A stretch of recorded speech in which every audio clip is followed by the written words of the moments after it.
Hello everybody. A lot of you guys saw a video about the water pump that I wired into my air conditioner. And some of you requested I show how I all hooked it up. You got a small, almost 1/8 inch tube right here. You would use this for an aquarium aerator or something. And it goes into this little hole I cut in this panel. And I used a 3D printer to make a little nozzle that it goes into. And it's still working. It's still draining a lot of water. I'm looking through the window and it's all coming out. Yeah, I know.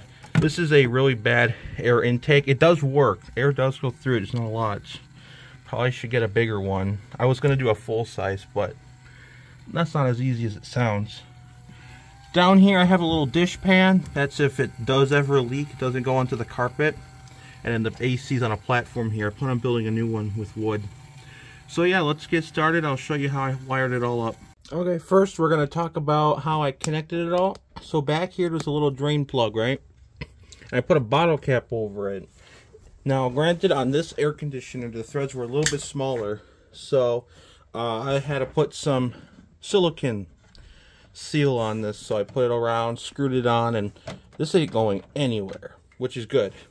Then I drilled about a 1/2 inch hole right here, because the tube on this is about a 1/2 inch. This is the pump I'm using, link in description. Very nice pump, very solid.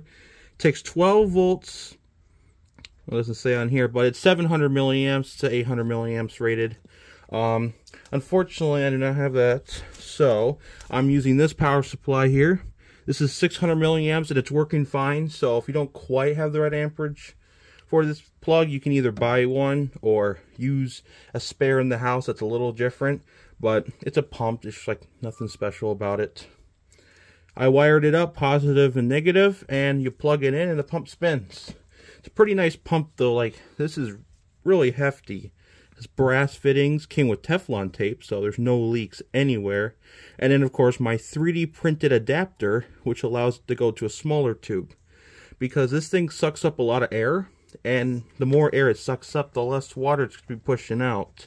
It doesn't really like air very much, which can be a problem because the AC doesn't always fill up all the way. But when it fills up this tube, you'll see water completely fill up the tube. But that same, by adapting it to the smaller tube, I find it handles air better. But I mainly did this because I didn't want to drill a bigger hole in the side of my window thing there. So this is literally the reason I 3D printed this adapter.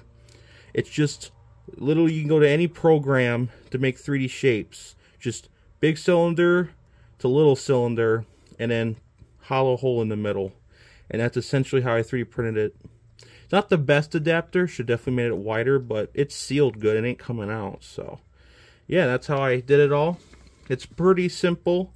If you don't have an adapter, you could probably do 1/2 inch all the way up, or find something online. But like I said, this was all just to ensure my AC didn't leak, because as you can see, beautiful carpet.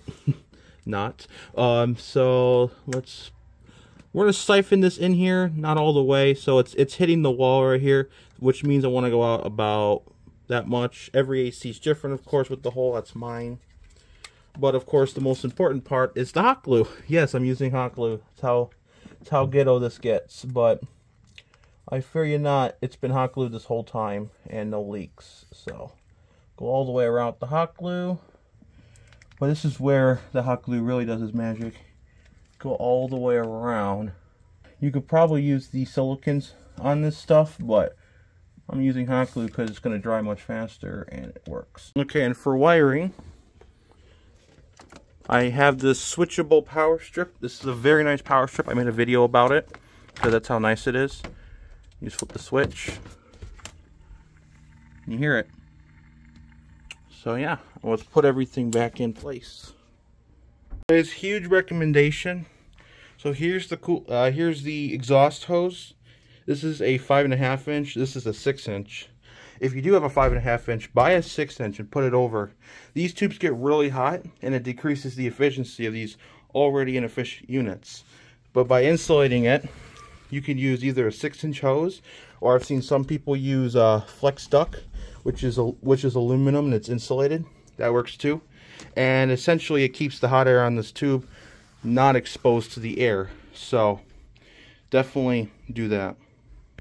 Okay, now it's all back together. Air return, exhaust, and your little water hose. And then there's the dish.